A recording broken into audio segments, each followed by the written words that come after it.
Om Namo Bhagavate Vasudevaya.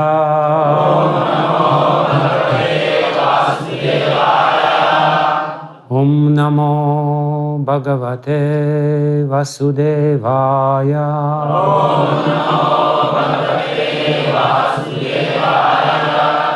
Om Namo Bhagavate Vasudevaya.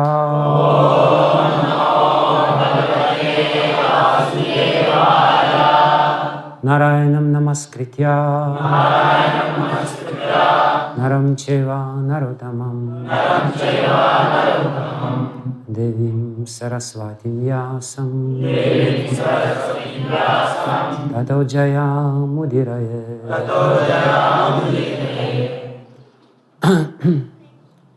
Ajanulambit Bhujo Kanakavadatu Sankirtanai Kapitaro Kamalaya Daksha Vishwambaro Dvijavaro Yugadharma Pava Vande Jagat Priya Karo Karunavataro Yantah Pravishya Mama Vachimamam Prasuktam Sanjivayate Kila Shakti Darasvadhamna Anyam Shahasta Charana Shravanat Vagadim Pranannamo Bhagavate Purushaya Tumi Namo Vishnu Padaya Krishna Prishtaya Bhutale Srimate Bhakti Vedanta Swami Niti Namine Namaste Saraswati Deve Gauravani Pracharine Nirvishesha Shunyavadi Paschatya Deshatarine Vanchakalpatarubhyascha Kripa Sindhubhye Vacha Patitanam Pavanebhyo Vaishnavebhyo Namo Namaha.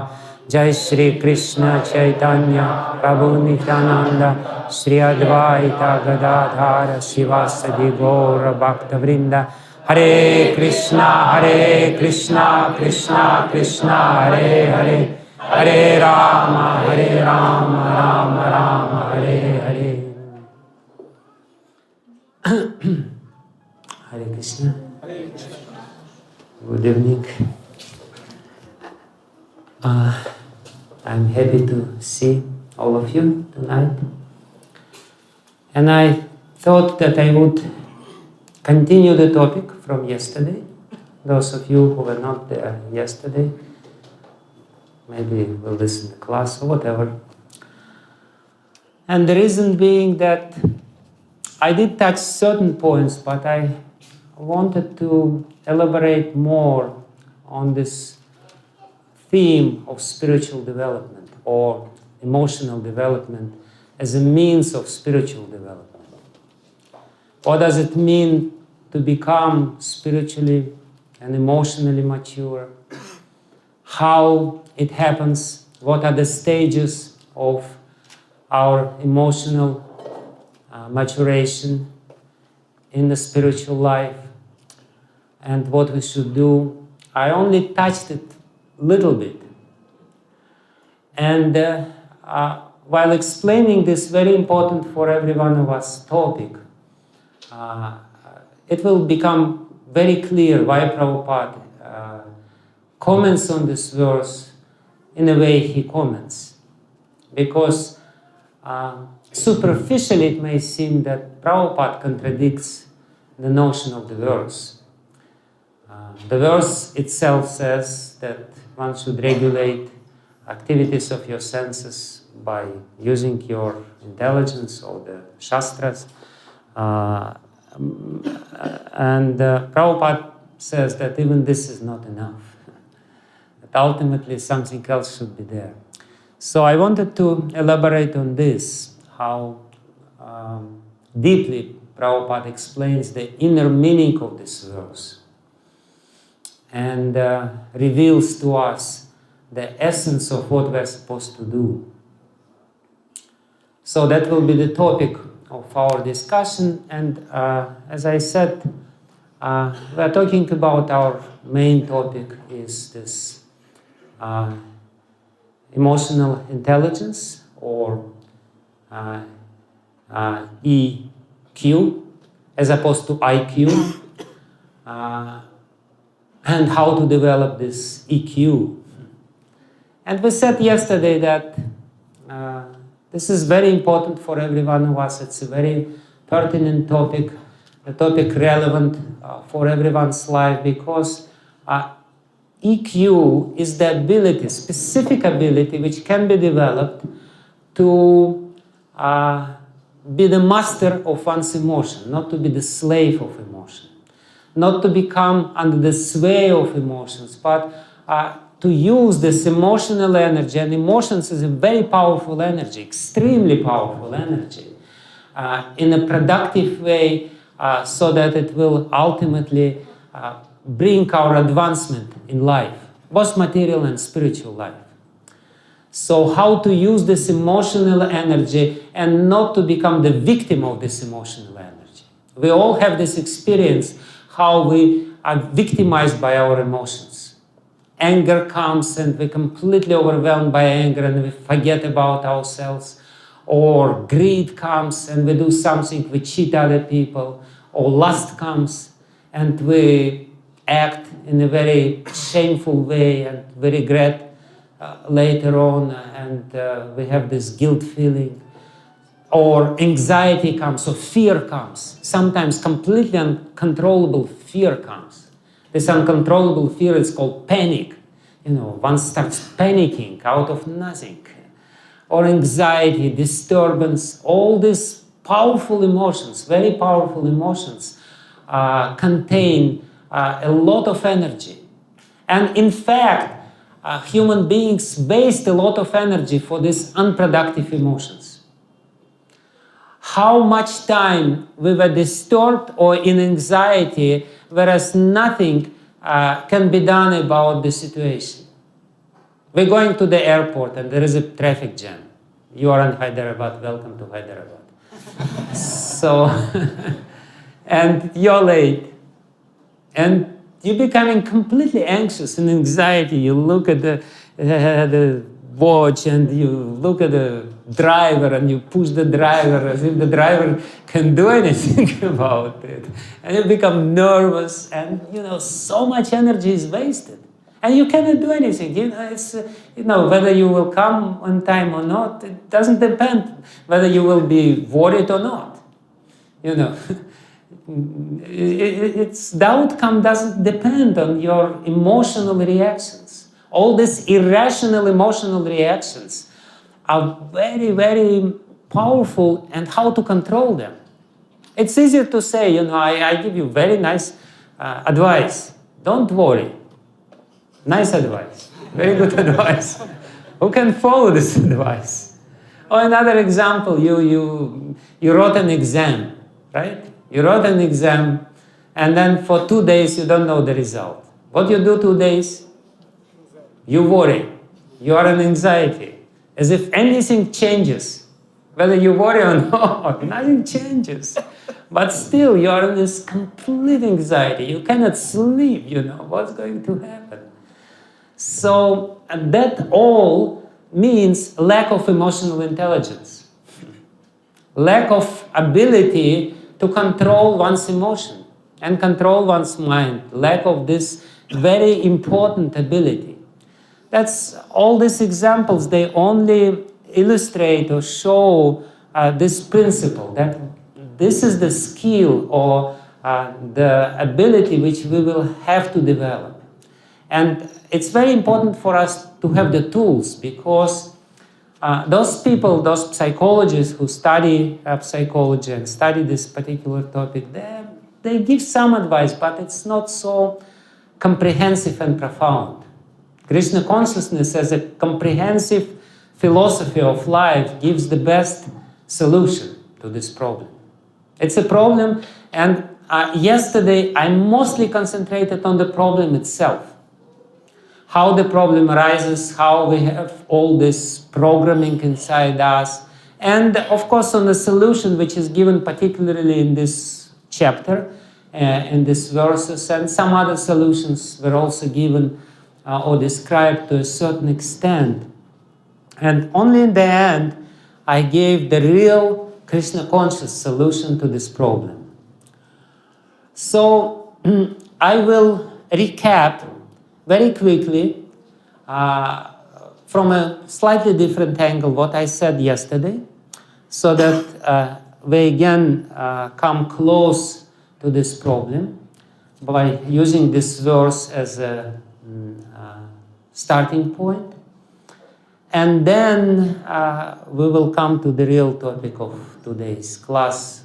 This is how to develop spiritual emotions, if it's at all possible, because I said that it may not be possible. Spiritual emotions have to happen. So what to do? Okay, so that's the introduction. I will chant the verse with you together. Indriyasya indriyasya arthe Raga dvesa vyavastito Tayorna vashamagachet Tohyasya paripantino. So it's a very clear Sanskrit. Indriyasya indriyasya arthe raga dvesa vyavastito. There is a very clearly established raga and dvesa in our senses. The senses are designed in such a way that they naturally like something and dislike something else. If it's too hot, even if you are Indian, you still dislike it. You cannot get used if it's too hot. In fact, Indians, they misuse AC more than anyone else because they are so conditioned by this hot. They are so paranoid about this heat. So it's natural that our senses don't like certain conditions. And certain conditions they like. They say, oh, this is very good. Raga dvesha vyavastito, it's already programmed. We're already programmed in certain way. We think we are free. We think we are free citizens, but we are not free. We are already programmed, and we don't even know the extent of our programming. This extent of our programming is called karma, and it's very, very deep. So, what to do? Tayor navashamagachet, Krishna says that you should not come under the control of this programming. Tayor navashamagachet. You should not become the victim of this program. Why? Because this is tohyasya paripantino. Paripantino means obstacles, stumbling blocks, like Prabhupada translates it. And paripantha. Pantha means the path, the road, wide road. And then there is the stumbling blocks. Like sometimes they put this, this stumbling block, speed breaker, right, on the road, so that you cannot go too fast. Basically, what Krishna says, he doesn't specify for what it's stumbling block, but in general, it's an obstacle in our life. If we are controlled by our emotions, it's an obstacle in all spheres of life, whether material or spiritual. Do you agree with Krishna? Yes? No? Maybe? Okay. Thanks God. Okay, that's good. We have to be very clear that this Raga and Dvesha, this program, this binary program, like, don't like, I like, don't like, 0, 1, this binary programming is there, ingrained in our senses, and we should not become slaves. And basically what Krishna means to say by this verse is that we have to develop, the inner meaning of this is that we have a certain mechanism in our disposal which helps us not to become the victim of this programming. We have the higher intelligence. This higher intelligence is located, or the mechanism of this higher intelligence is located, as I said, in this frontal lobe. It's a very developed part in human, particularly in human brain. And they can, if they are developed enough, they can control the more primitive parts of our brain, which is called limbic brain or emotional brain. The brain which produces all these powerful emotions. So if we develop this higher intelligence, which is ultimately the advice of Krishna in the last verse of this chapter, where he says that you have to, by the help of higher intelligence, you have to control your lower intelligence or your mind. So we have these two parts of our mechanism of our mind, higher and lower, and we have to place the lower part under our control. And one of the simple ways to do it is to follow strictly the rules and regulations of the Shastras, about which I spoke yesterday. And basically what Shastras are saying, they're more or less, as I also explained yesterday, putting the system of Raga and dvesa in us in a normal, undisturbed manner. Because over the years, being under the influence of material nature, our Raga and dvesa, and due to misuse of our intelligence, we develop strange habits, strange Raga and dvesa, strange addictions, something which in normal condition, human beings are not really addicted. So there are so many perversions. People are addicted to smoking. You know, have you ever smoked? Any one of you smoked before? Okay, very good. But I never smoked myself, but I know how hard people work to start liking smoking. Smoking is completely unnatural. You know, just imagine you inhale this very astringent, very sharp smoke. They smoke and they cry, and this is horrible, and this is but they try again and again and again, and then they like it. And then they cannot live without it. You know, and there are so many unnatural, completely unnatural habits which we have. Smoking is a very vivid example, but you know, people drink and they become completely animalistic. While they're under this influence of alcohol, they forget everything. They become totally, completely like a pig, like a hog. They lose the human image, dignity. They do all kinds of crimes under this influence of alcohol. That's unnatural, but still people are addicted. So, and there are so many of this. There is a very funny example from the life of Bhaktisiddhanta Saraswati, spiritual master of Srila Prabhupada. He sent a party of his people in Burma to preach. And in Burma, when Indian people from Bengal came to Burma, they discovered that these Burmese people, they have a special intoxicating drink which is produced from dead animals. They collect dead animals who rot, they put it in a special pot, they place some certain liquids there, and then it's dripping, the liquid is dripping, and there is a lot of poison because all the intoxicating substances is actually poisonous. It's a certain poisons which create specific reaction in the brain. And they drink this disgusting, intoxicating, and this is supposed to be very delicious drink. You know, they only give it at the end of their feasts, and you know, when everyone is really ready for it. You know, they drink this totally disgusting thing. So this Bengali people, they were amazed. It's so, I mean, it smells bad, it tastes, I don't know how it tastes. Probably the reaction is bad, but still people are addicted to it. And but that's not the problem. The problem was that when these Bengali preachers, devotees, started frying puris in ghee, all the neighbors started complaining because they didn't like the smell of ghee. They love the smell of this obnoxious drink. They drink it and they don't like the smell of ghee.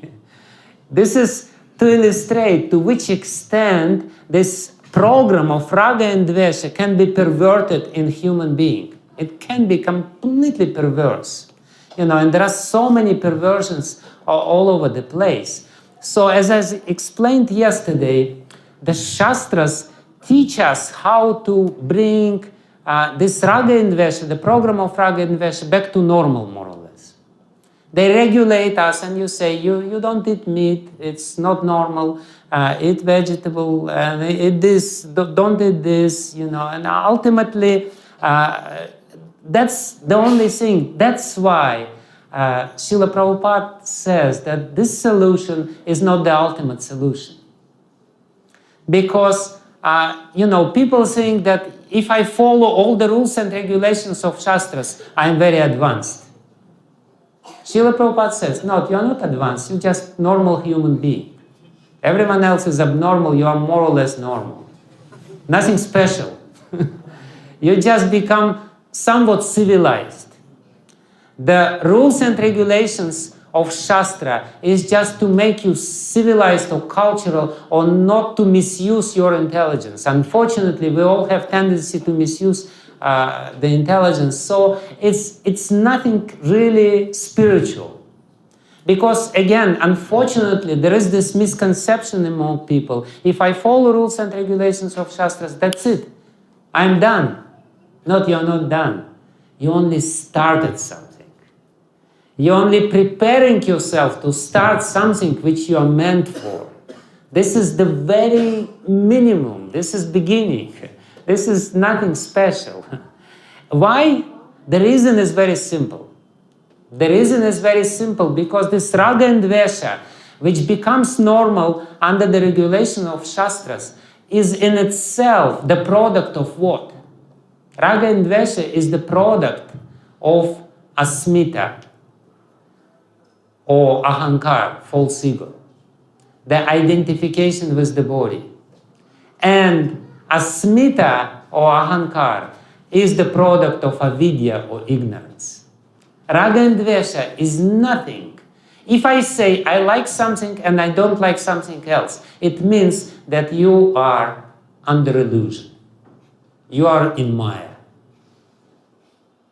Hare Krishna.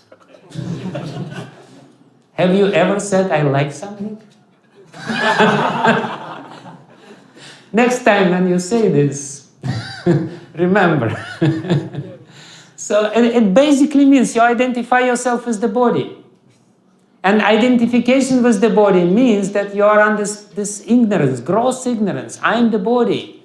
I like something and I don't like something. Therefore, Lord Chaitanya, he says, it's a very shocking statement that he says. He says that if somebody says this is good, this is bad, this is all manodharma, this is the concoction of the mind. This is just some imagination. This is all, if you're driven by this conception, it means that you are under this spell of this conception, I am this body, and that's it. Nothing is good and nothing is bad, really. In reality, nothing is good and nothing is bad from the spiritual point of view. How to understand this? It's a good theory. How to apply it to practice? Next time when you come, and you take some nice prasadam, you will just say, it's very nice. Bhaktisiddhanta Saraswati Prabhupada, he used to do, and it's still practiced in many spiritual groups, like Swaminarayan people, they do the same, the sannyasis of Swaminarayan people. They take nice prasadam, gulab jamuns and sweet rice and puri and sabji and dal, and they mix everything together. Sweet and sour and, everything together, and then they eat. Not to get addicted, not to come under control. That's exactly what Krishna says. You should not come under control of this Raga and Dvesa. I like this, I don't like this, and we're under control. And if you only follow strictly, even very strictly, Shastras, you're still under the control of this thing. You're still in Maya. You're still in this misconception, I am this body, and therefore you will always be driven to find something so-called good, materially, from material point of view, avoid something so-called bad, and you will not develop the higher understanding. Your understanding will be limited. So even though it's a good start, but it's only a start. Therefore, this is what I wanted to say. Therefore, we have to see how to go further, what to do to go further. For that, I wanted to say something else, something very important. How we come under the control of these emotions.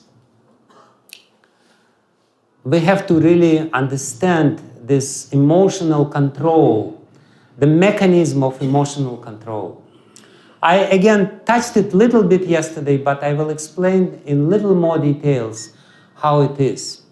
You know, let's say you feel initially some emotion, one emotion. It may not be very strong. For example, you feel some anger. You encounter with something which you don't like. Basically, what is anger? Anger is this dvesa, is manifestation of dvesa. I don't like it. You know, maybe it's not so bad, you know, somebody did something wrong and, you know, it's little. You experience little anger. So immediately, when this emotion is there in your brain, it produces certain chemicals, as I explained yesterday. And not only here, it produces chemicals, then the chemicals from the brain gave the signal. They control some other, hormones in our body, and some other hormones are produced. Specifically, the hormones of stress are being produced. Specifically cortisol, all these negative hormones of stress. Whenever we have this reaction, please listen very carefully. Whenever we say, I don't like something, it means that we are in stress.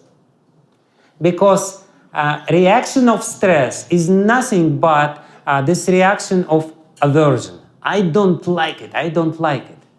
And if you're chronically under the stress, it means that your body constantly produces all these poisonous hormones. You know, this stressful reaction, I don't like it. Scientists call it fight or fly response. When you meet with something which you don't like, you only have two possible reactions.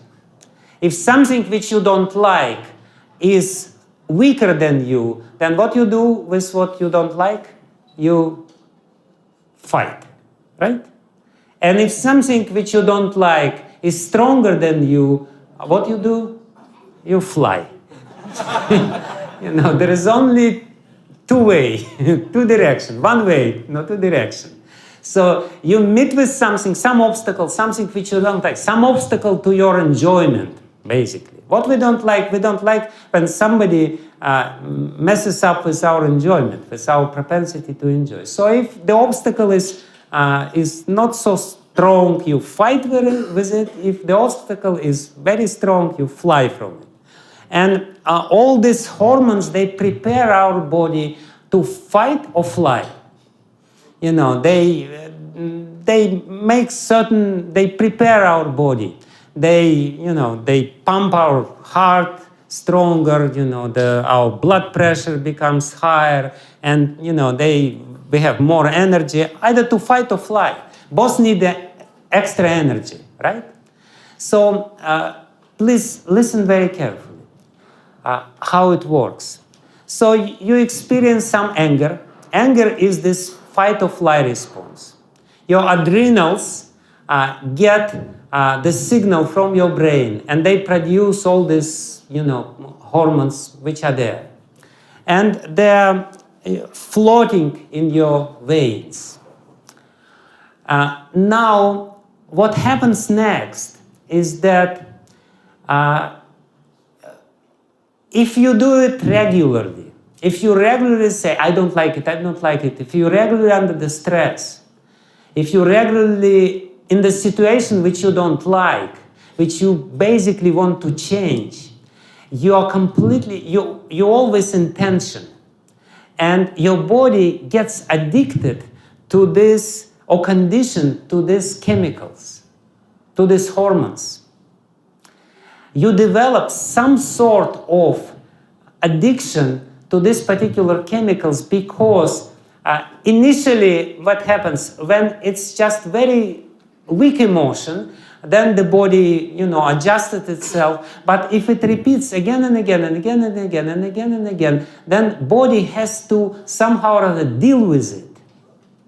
Body has to adjust itself, adjust the whole chemistry so that it really, starts ultimately depending on these hormones. This emotional addiction is a very strong and very powerful thing which we have to know. Because what happens, you experience one emotion, and then you repeat this emotion. And after some time, it becomes your mood. And the mood continues for a few days. And then the mood continues for a few days. And then, you get used to it. The body gets used to it. And when these hormones are not produced from the body says something is wrong. I feel a little uncomfortable. Exactly like when people are addicted to alcohol, or smoking or any other addiction, they stop doing this and body says, no, something is wrong. I already adjusted my whole chemistry to work in a different way. So get angry again. And then the brain says, but there is nothing wrong. And then they say, no, find some excuse. That's exactly what's happening. Exactly what's happening. Have you seen people who are becoming angry without any reason? Perhaps in the mirror. Why? Why? There is no reason. There is no reason. There are some people who are very irritated. They are so angry, and there is no reason for them to be angry. They're still angry. They're angry just because they're angry.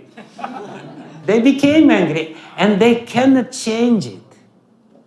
So this is exactly what Krishna says. You should not come under the control of this, but very imperceptibly, very subtly, we come under control of these certain emotions. Some people become, very lusty. They are completely controlled by their lust. Some people are controlled by their anxieties. Have you ever seen people who are constantly in anxiety? There is no reason for anxiety, but they're still in anxiety. Have you seen such people? Yeah. Have you seen people, some people are fearful. They always fear of something. And if there is nothing to fear, and body says, the body starts controlling the mind. The body says, I need some hormones of fear. The body, by the feedback mechanism, dictates the brain, become fearful, give me some hormones of fear, and then the brain produces some thought, maybe this is the source of fear. Maybe this, it really invents the source of fear. There is nothing to fear, but in your reality, in the reality of your brain, there is a source of fear. In the reality of your brain, there is a source of anger. You think that the source of anger, why you are angry? Because somebody get you angry. No, my dear sir, you are angry because you are angry. And you just found somebody who is an excuse for your anger. This is how it happens. Please, do try to understand. It's not a joke. It's a really serious matter. How we become conditioned. So what happens, first you experience one emotion. It's very slight, it's very weak, it's feeble, but then you like it. For example, you like certain emotions, and then you repeat it again and again and again. Then it becomes your mood. Then it becomes your habitual reaction. The emotion becomes your habitual reaction. You habitually react on certain things, with this emotion. Because you're used to this emotional reaction. And then it becomes your state of being. There are certain stages how you become conditioned. And this last stage, that becomes your nature. When I said that some people are angry, they're always angry. 24 hours a day. They're angry when they sleep. Because they always produce this emotional energy. They're angry about everything.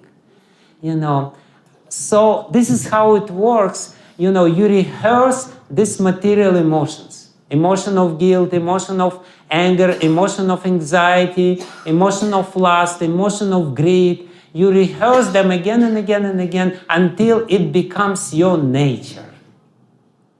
And Krishna says this in Bhagavad Gita. He says, Yam yam vapi smaram bhavam tyajatante kalevaram tam tam evaiti kuntaya sadatat bhava bhavitaha. He says, he uses this word bhava. Bhava means, it means emotion, of course, bhava. But bhava also means the state of being.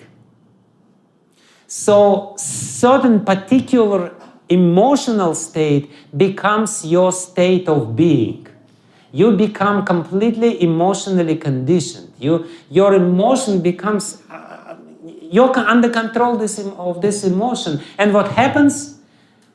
You get your new life according to this emotion.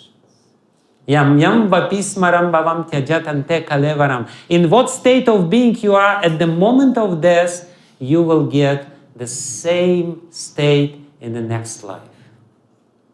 Because you are conditioned. So that's why it's so important to get out of this control of lower emotions. Otherwise, we will get what we want. You're angry. There is a very nice joke. Like in Christian tradition, they say that every human being has the guardian angels. And these guardian angels are always with you, and they're higher beings, and they're protecting you, and they're trying to fulfill your desires. So the joke goes like this. There is an angry man, and he's in the bus. And the bus is packed, and there are so many people out there. This angry man, he's looking around, and he's under the stress, and he doesn't like it. He says, everyone is just fools. And then he remembers about his family. He says, my son is such a nonsense. And my wife is such a witch. And, and my boss is such a mean person. And the guardian angel is standing behind his back and writing in his notebook, wife is a witch, son is a fool, and everyone is bad. Very strange wishes, but what can we do if he likes? So what I want to say is that your bhava, your certain emotional condition attracts certain events in your life. You literally attract certain events. In Vedic literature, the mind is called Kalpataru. It's a desire tree. And we're all sitting under this desire tree, under the mind. You will get what you want. And if you want to be angry, you will get plenty of opportunities to be angry. No problem. Krishna will help you. This material world is designed in such a way. Whatever you want, you will get it. There is a very nice story that once there was a man who was cutting woodcutter. And he was cutting wood, and he was a poor man. And then, it became late, and the sun set, and he really went deep into the jungles, and he couldn't find the way, and it became dark. So he thought, okay, I will spend night here, and then he starts thinking, but I really want to eat, and he starts imagining what he wants to eat. And lo and behold, all of a sudden, all these things which he desired appeared in front of him. And he realized, oh my goodness, that must be desire tree. That must be this Kalpataru about which I read. So he was very happy. He started eating it. He satisfied his hunger. And then he thought, oh, now I want to sleep. And he imagined a very nice bed. And, lo and behold, the very nice bed is there in front of him.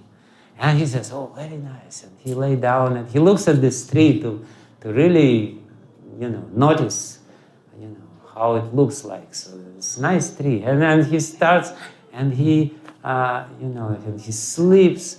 And then during the night, he wakes up and it's dark and he's in the jungle and he's in this tree and he looks around. He says, oh, tiger will come. And he's still under the desire tree. And of course, tigers comes. But this desire tree is nothing. It's our mind. Our mind is the desire tree. Our mind is producing all these kinds of desires. Therefore, Krishna says, Yam yam vapi smaram bhavam tyajatante kalavam tam tam evaiti kaunteya. Tam tam evaiti kaunteya. You will get exactly this. Sadatat bhava bhavitaha. Whatever bhava, whatever emotion you practice during your life, you will get what you practiced. Whatever state of being, you will not get anything else. That's the basis of our sadhana. What is our emotional, what is our sadhana? Our sadhana is to produce certain emotions to guarantee that we are in a better state. Our sadhana is to change our bhava. It's actually very interesting. Please listen, I will say a few words more, and then maybe we can answer some questions. I don't want to keep you too long. But please listen, it's very... Did you understand this mechanism, how we become emotionally addicted to this? So we have to, we have the ability, we have the, facilities in the human body to unlearn this and learn it differently. And this is called sadhana. Sadhana is a systematic practice to change our state of being, to prepare us for the better life, both in this life and in the next life. That's sadhana. Sadhana is nothing but the system of activities which rewires our brain, changes our mind, and makes changes on a very deep level. And if we really want for sadhana to be successful, we have to see and to note the changes which are taking place. If we practice Krishna consciousness, if we're chanting every day, Hare Krishna, Krishna Krishna, Hare Hare, Hare Ram, Ram Ram, Hare Hare, and nothing changes, something we're doing wrong. Our emotional reactions should change, our mood should change, our state of being ultimately should change. If this does not take place, something is wrong. Bhaktivinoda Thakur says that we have to note every day, what progress have I done today? Was there any changes in my state of being, in my condition? Is there anything substantial? Something is happened or not? So what I will explain now, how to reverse this process, which is very important. How to get rid of this, how to come out from this conditioning, emotional conditioning. And actually, the solution is simple, and you know the solution. Prabhupada repeats it so many times, and he says it in this purport. But let me explain it maybe in a slightly different way, which helps sometimes when you have some slightly different angle. It helps you to get afresh and to see what you have to do. Basically, the problem which we discussed yesterday and today is very clear. This is Raga and dvesa. And control of this Raga and dvesa. Like, don't like. Good, bad. This is the problem. But the problem is actually deeper. As I said, Raga and dvesa is coming from where? From false ego, asmita, or ahankara. False ego is in self, is created by avidya, ignorance, wrong knowledge, wrong understanding who I am. So this false ego, this is what have to be changed. Because Raga and dvesa, please listen very carefully. Raga and dvesa is nothing but the manifestation of our concept. What is false ego? False ego is our concept of how I can be happy. Because the happiness is what we want. False ego is our understanding on the concept. This is the ideal situation. If I have this, if I am this, if my surrounding like this, that I'm happy. So Raga and dvesa is nothing but the manifestation of the very deep program in the false ego that you can only be happy, and you are happy when your senses are when your senses are happy.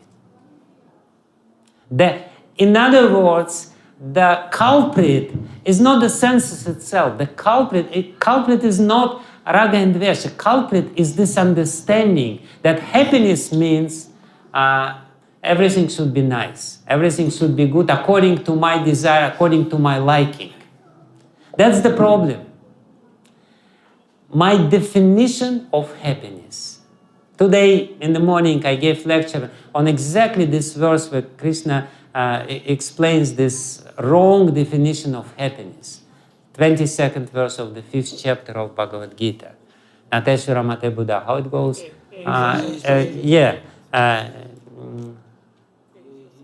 Yehi samsparshaja Boga dukha yone evate. If we think that happiness means happiness of the senses, that's the problem. So, but there is another concept of happiness. I can be happy if I'm serving. Please, listen very, very carefully. These two completely opposite concepts of happiness are there, and we all have experience of both. But somehow or other, this wrong concept of happiness, that happiness means samsparshaja bhoga, the comfort of my senses, is dominating over our consciousness. We all consciously and subconsciously think that, this happiness of my senses is my happiness. But luckily for us, we all have at least little experience that we can be happy if somebody else is happy. If mother is looking at her child and she sees that the child is smiling, is she happy? She is happy. We all have this experience. We do something good for some other person, and this some other person becomes very pleased. Do we become happy? Yes. We become happy. We definitely become happy. And this is exactly what the word prema or priti means. The word prema or priti comes from Sanskrit root pri, and the Sanskrit root pri has two main meanings. The one meaning of Sanskrit root pri is to please somebody, to make somebody happy. Another meaning of the same root is to become happy. Harsha. In other words, what the Sanskrit, that the wisdom of this ancient people tells us is that there is a way of becoming happy by pleasing others. By pleasing others, you become happy. And this happiness is much higher quality than this selfish, egoistic happiness, because the selfish, egoistic happiness always brings about miseries. You know, the English word love, do you know from which root it comes? It's also come from Sanskrit. English word love, German word Lieben, Russian word любовь. They all come from Sanskrit root lub, which means desire, greed. You know, so usually people think love means give something to me. I should be loved. But the concept of the Vedic literature is completely different.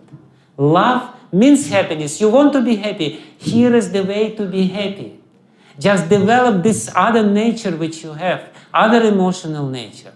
This emotional nature ultimately puts you under the stress, because inevitably you will never be able to create a situation in this world where everything is how you like.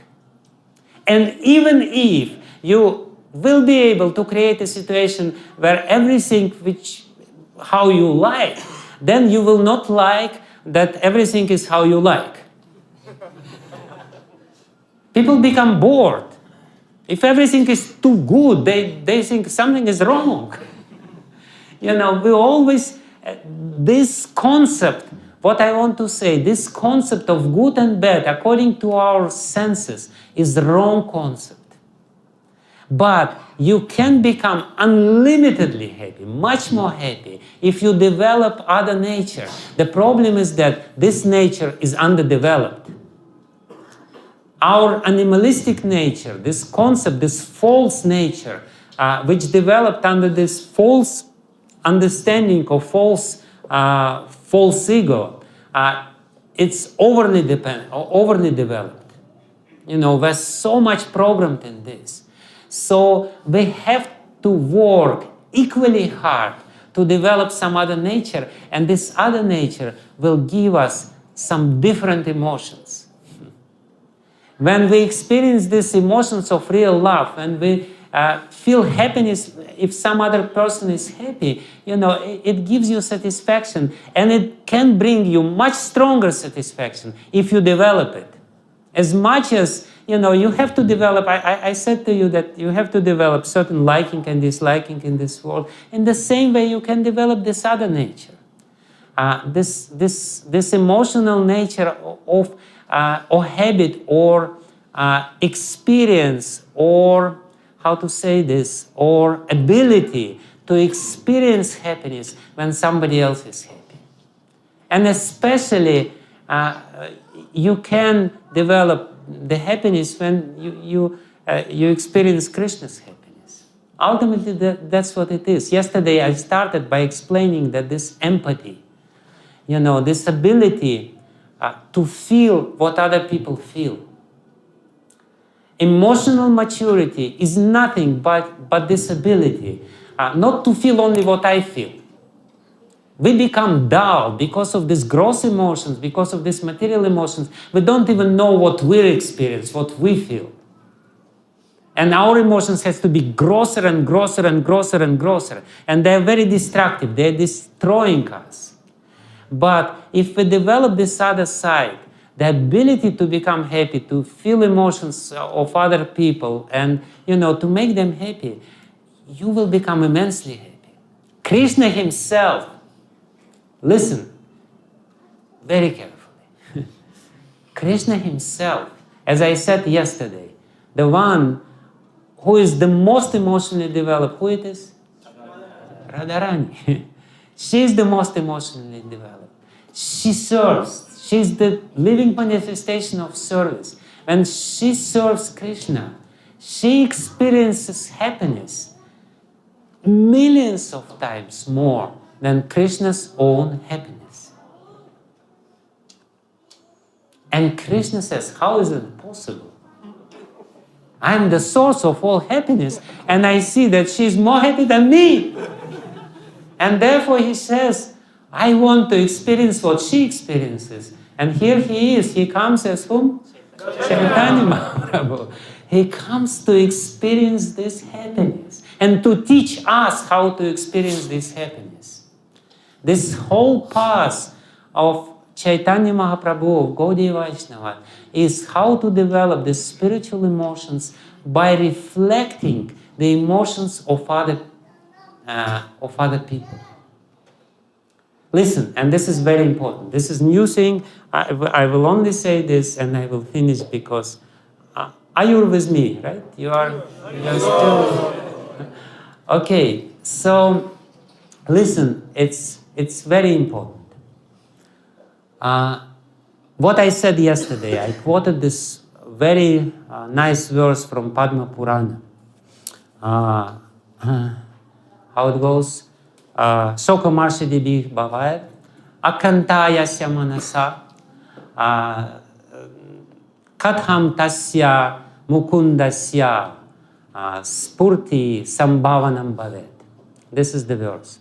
And in this verse, it is very clearly said that until you experience all these material emotions, starting with shoka, which is grief, and amarsha, anger, you're depressed or you are you're not happy with what is happening. This dvesa is working. And this is actually dominating material emotions. People become very angry, people become very depressed, especially by the end of the life. Actually, inevitably, all the people, especially in the West, practically 90% of people in the West, when they become old, they become depressed. And they need to take antidepressants. 90%. In America, 50% of people are, taking antidepressants.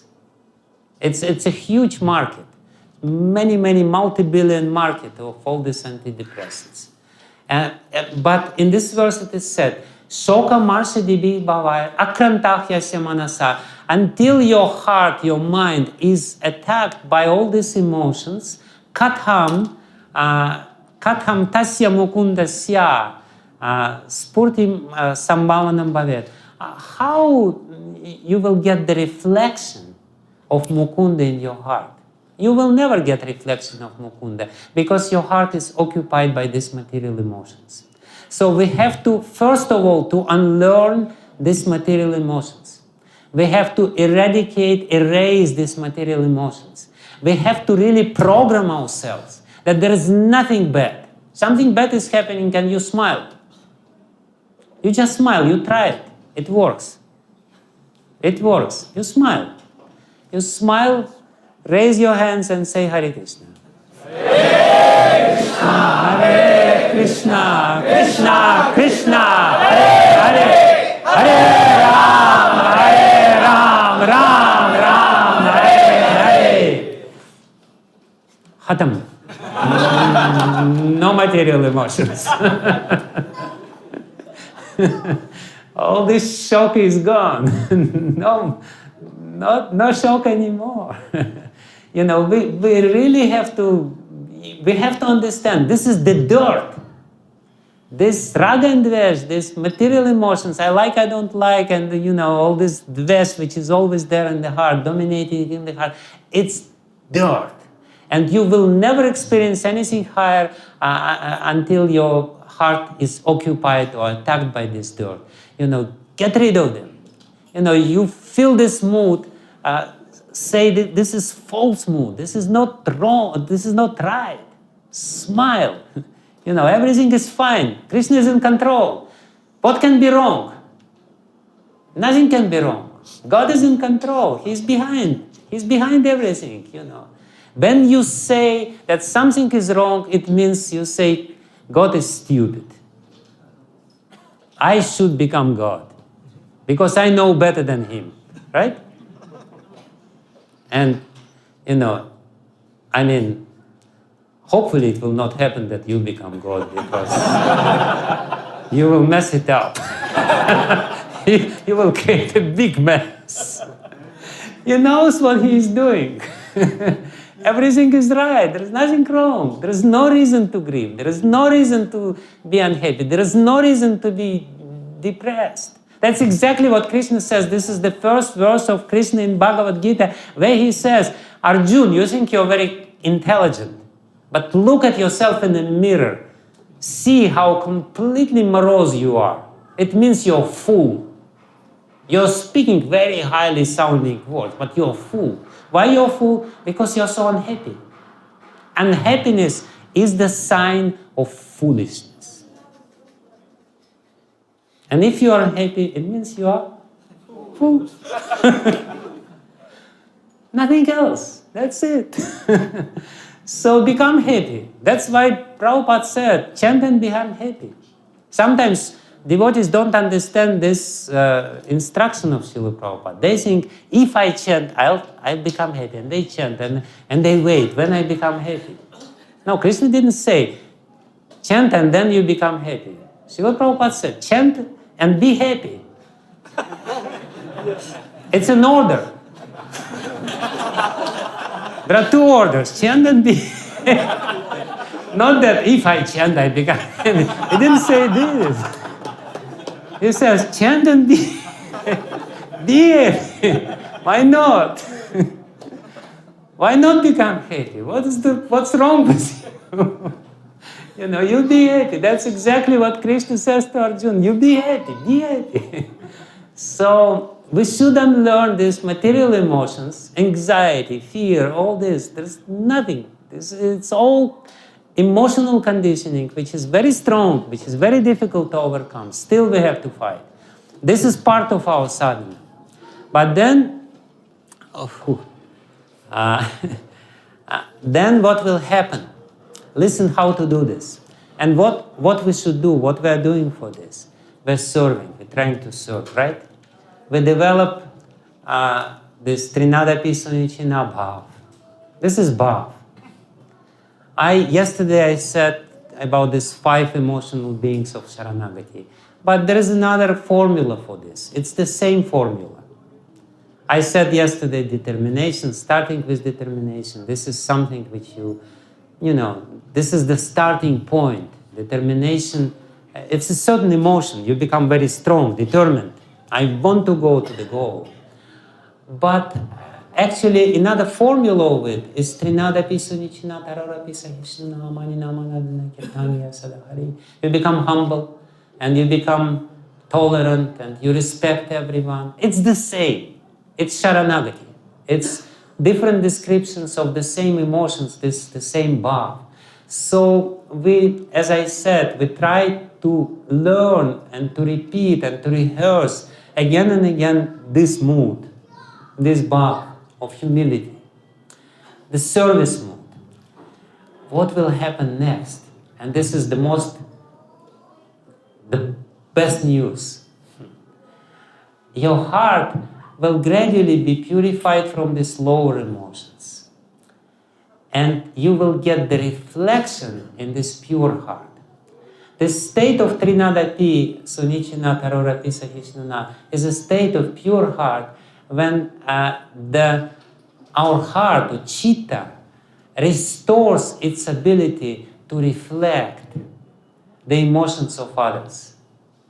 You will get positive emotions, reflection of positive emotions of other people. You will serve somebody, especially if you serve some advanced devotee, and somehow or other you will feel what he feels in your heart. All of a sudden you will feel very elevated feeling. If your heart is somewhat clean and simple, you will be able to get the reflections of spiritual emotions. I remember once, it was a very funny story. We had a Janmashtami, and we had many people, few thousand people coming in Janmashtami in Moscow. And then till the end, till 12 o'clock, not many people remained. All devotees remained, and few guests remained. And we had this last kirtan, and emotions, building up, all the spiritual emotions. Krishna is happy, he's about to be born. And this last kirtan, and the kirtaniya was very nice, and everyone is just chanting this Hare Krishna. It's approaching 12 o'clock, the culmination. And I'm going, through this the spot where we have Janmashtami to see. It's very pleasant sight, to see all these people, how they're chanting, how they're absorbed, how they're happy. And all of a sudden, somebody taps me on the shoulder. And I turn around, and there is a young man. And obviously, he's a guest. He's the first time newcomer. And he asked me, "Can I ask you one question?" Very humbly. And I say, "Yes, please." He says, "Can you explain to me what is happening to me? I'm just chanting this Hare Krishna with you, and I'm the first time here. I'm chanting this Hare Krishna, and I'm crying and crying and crying. Something is wrong with me." I looked at him. I said, "No, something is wrong with me because I'm not crying." Everything is right with you. You're supposed to cry when you chant Hare Krishna. So what I mean to say is that, when your heart becomes sufficiently clean, all of a sudden you will get the reflection of all these elevated emotions. And all of a sudden you start crying. And you don't know why you're crying. And sometimes you think, maybe something is wrong with me. But, the devotees will tell you, something is okay with you. No problem. That's the beginning. So as much as, and I will only say just one sentence or two sentences. As much as I explain to you this downward spiral of material emotions, when we get first very feeble and weak emotion, and then we rehearse this emotion, the emotion becomes mood. And when the emotion, and we sometimes may be in this mood for a few days or even a few weeks. And then when we rehearse more, this emotion, material emotion, becomes our temperament, becomes our habitual reaction to the events of this life. It becomes our temperament. If we rehearse more, and temperament means more or less we can be months in a row, or we habitually react, and then ultimately it becomes our state of being, like these stages: little emotion, then mood, then temperament, then the state of being. In the same way, the spiritual emotions will develop, and on the stage of Nishta, you develop this ability to reflect spiritual emotions of some elevated devotees. You read Prabhupada's books, and all of a sudden the shadow of his emotions comes to your heart. And you start crying, and you don't know why. Or you listen to a lecture, and you start crying. Or you listen some story about Krishna, and you listen this story hundreds of times. And you know this story, and all of a sudden you cry. Why? Because this spiritual emotion is reflected in your pure, clean heart, which is cleansed. So and it's very feeble in the beginning. In the stage of Nishta, it's very, very fickle. It's not stable. But then in the stage of Ruchi, it becomes mood. It means that you can experience these elevated spiritual emotions for days and maybe weeks in a row. You are in this elevated spiritual mood. Ruchi means you have this taste, spiritual taste. You are above this material world. You are not really in this material world. And then in the stage of Asakti, the spiritual emotion becomes your temperament. The spiritual emotion becomes your habitual reaction on the events of this life. Like Prabhupada. Yesterday I told this story how Prabhupada was somewhere, I don't know where it's here, how Prabhupada was laying down and everything is bad, and Prabhupada is just laughing and laughing and laughing. That's his mood, that's his asakti, that's his temperament. That's his reaction on these events. Everything is bad from material point of view, and he's laughing. Would you like to become like this?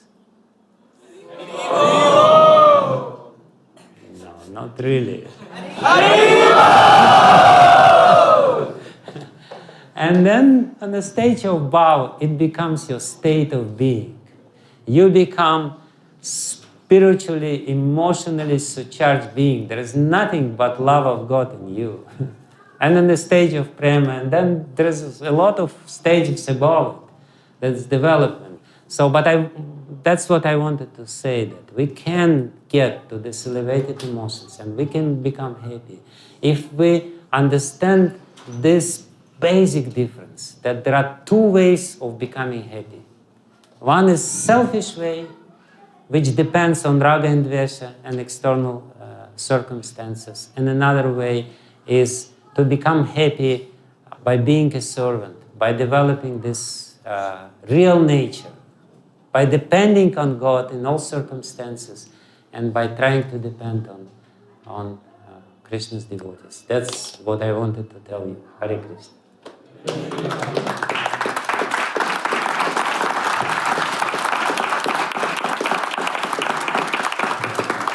And that is exactly what Srila Prabhupada says in this purport. Srila Prabhupada says it's not enough just to regulate our senses. What is real solution to this problem is to serve by our senses to Krishna, and by developing this service mood through our senses, develop our higher nature, come under the control of higher nature. Okay, that's it. Thank you very much. We are late again. Hare Krishna. If you have any questions. Yeah. Maharaj, you said yesterday, when we have emotions, we should not suppress, rather we should express them. Yes. But sometimes we feel like if we have expressed that emotion, we feel like others may look at it very, very badly. And also, you also continue saying that we should be honest and we should express it. But many situations when we express our honesty, it looks like the person who is on the other side may feel offended. Our relationship with him is very, very important. And we want to continue the relationship. It's an important question, and actually I answered to this question yesterday when I explained this, but I can understand why it's not so obvious. It's a very important question, but it's basically a certain culture. We should learn this culture, how to express this without offending others. And we have to really understand that offense comes when we express our emotions wrongly. We don't really express our emotions properly. Why? Because we don't understand really our emotion. We feel our emotion. We don't like this emotion. It's unpleasant emotion. And we think that he is or she is the cause of this emotion. And when we start expressing our emotional reaction, and we know if we're completely convinced that he or she is the cause of this emotion. And we know that if we start expressing it the way we think it is, he or she will be offended. And sure enough, he or she will be offended. But the point is that we are wrong because it's not he or she is the cause of the emotion. He or she did something, and this is my emotional reaction. If I express my emotional reaction exactly in these terms, this is what is happening with me. In other words, I'm not saying you are guilty that this is happening with me. I'm saying maybe I'm wrong. Maybe I misinterpret what you said. Maybe all these possibilities are there. I'm completely open-hearted. I'm just saying very honestly that I feel hurt. When you said this, I feel hurt. Can you please explain to me why did you say this? And if you say it like this, then he or she only have one to two choices. Whether he says no, I didn't know, I'm sorry, I'm wrong, or she will say this is the reason you said this and that, and and that's why, and this is what I meant, and it will be very quickly dissolved. If you express it in these terms, you don't say you are wrong, you did this. You don't ascribe the motivations to other people. What happens actually, what is wrong, please listen, this is also very important. When it comes to judge our own actions, we only see motivations. We don't see the actions. We judge ourselves according to our motivations. When it comes to others, we only see the action, not the motivation. So in reality, we have to learn to behave ourselves 180 degrees opposite to it. We should try to understand the motivation of other people, not the action, and we should judge ourselves according to our actions, not according to our motivations. This is what you meant today, emotional maturity. Yes. Yes, emotional maturity means you try to understand the emotions of these people, and you feel, and you will understand, if you're dull emotionally, if you're dumb, if you don't really understand what other people feels, he's yelling at you, and you're reacting at this. Why are you yelling? And you start yelling at him, and nothing is resolved, or you suppress your anger. Your anger is there, you suppress it. It's even worse. You're not expressing it. But if you're emotionally mature, he's yelling at you, and you look at him, and you see he has a pain. He has some pain. Somebody hurt him, and you say, and you tell him, why, I know something is bad, your pain. Can you explain to me what is the pain? Your reaction will become different. You will express your feeling. Honestly express your feeling.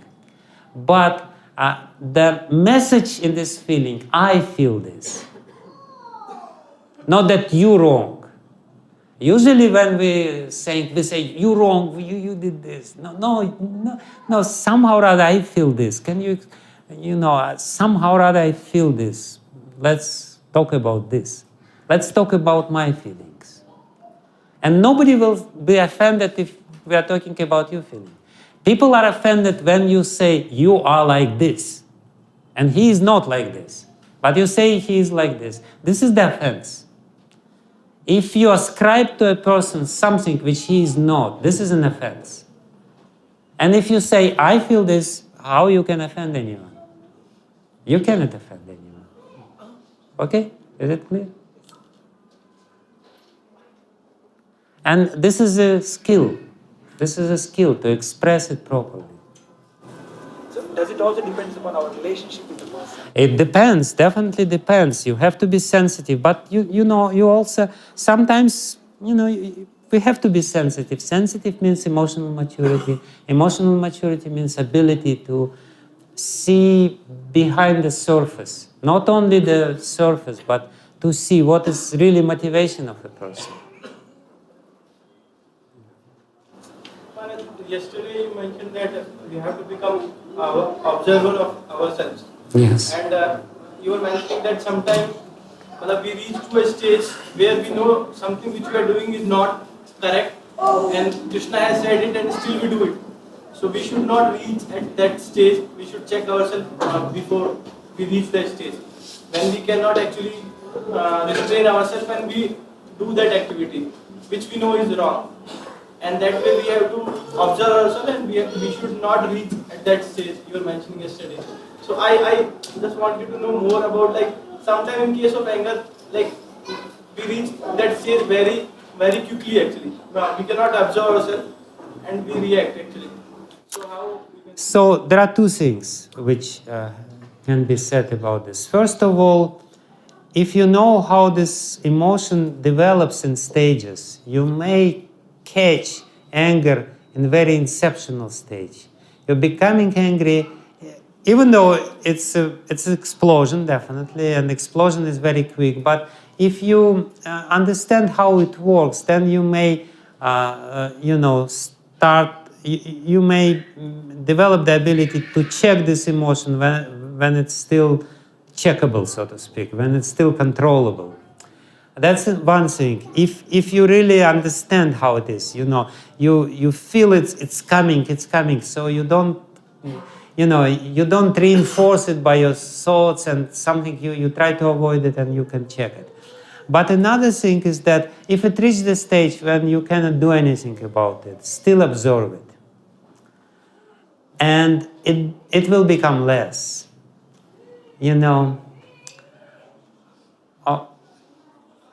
Recently I had a very interesting experience. Anyway, maybe I shouldn't tell this, but I did experience, I made a mistake, certain mistake. I let certain very strong emotion to overwhelm me. It was actually emotion of fear. I had, certain condition, physical condition or whatever. So, and I know something is coming, and the fear came, anxiety came, and it reached a certain level when it became really uncontrollable, very strong, completely, you carried away by this emotion. So what I started doing, but still I didn't want to go, because I know it's hell, if you go too far, it's hell, and you create. So what I started doing this, I started commenting it, dictating it as an observer, what's going on in my mind and in my body. I was, as a messages, WhatsApp messages to one friend of mine, this is now the nice boxing match is going on in my heart. The fear is boxing with me, and I'm trying to fight with it. And, for some time I was doing this, and fear is raging. Really, strong, very strong emotion, which is, based on samskara, strong samskara. If samskara is very deep, it's strong. But then, after some time, it didn't go to the completely bad stage. I still remained in a normal state, because I started observing it, and it was not enough at this moment of time for me just to silently observe it. I had to just, loudly speak what is going on. I remained neutral in a sense. I understand this is emotion, but I'm not this emotion. Observer means you still remain on a neutral position. You are not completely overwhelmed. You still have your understanding. You understand that is wrong, that this is useless, this is anarcha, this is nothing good, it's not good, but still it's there, and you observe it by, and you comment on it, you try to analyze how it appeared, what is the mistake, how you was little careless to get to this extent, and you still remain some soberness, some intelligence by this. And ultimately, this emotional reaction, because it's difficult to fight with this emotional reactions, it's on a level of body. It's already chemical. You have all these bodily expressions of it. So, and even you understand it's wrong, but you cannot do anything about it because it's too strong, and the thoughts are produced by the feedback mechanism, by these emotions in the body, by these chemicals in the body. But you still can remain, even in this situation, even in this situation, you may say, I know I'm wrong, but you're also wrong. I know that, anyway, even in this angry situation, you still, or at least, just go and just yell. And Prabhupada said, that's his advice. He said, if you feel very strong emotion, you cannot do anything, it's really strong. He said, you go to the field. Of course, it's difficult to find a field here.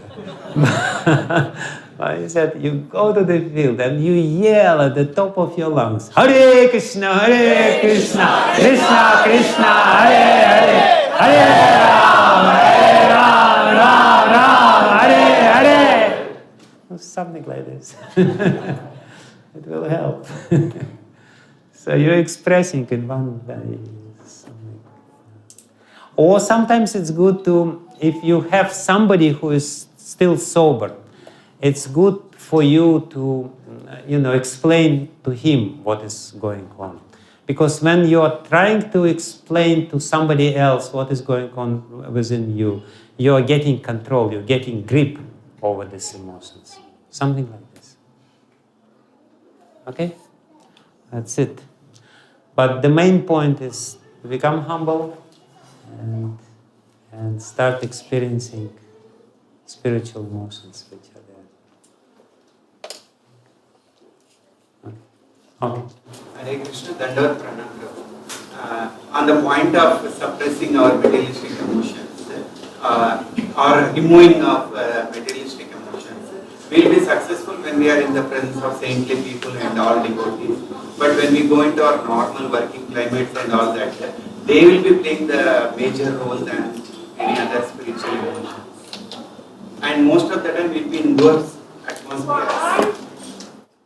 See, again, we can use all these emotions, but we shouldn't come under control of them. If you need to use these emotions, dealing with specific people in specific environment, you need to use anger. You need to use, sometimes you need to use. But you use it. And use it means that you use it, and as much as it's necessary, and if it's not necessary, you learn how to use it without coming under the control of it. That's the only thing. Use it and become calm. Anxiety is necessary sometimes, different emotions may be useful, but learn how to use them without coming under the control.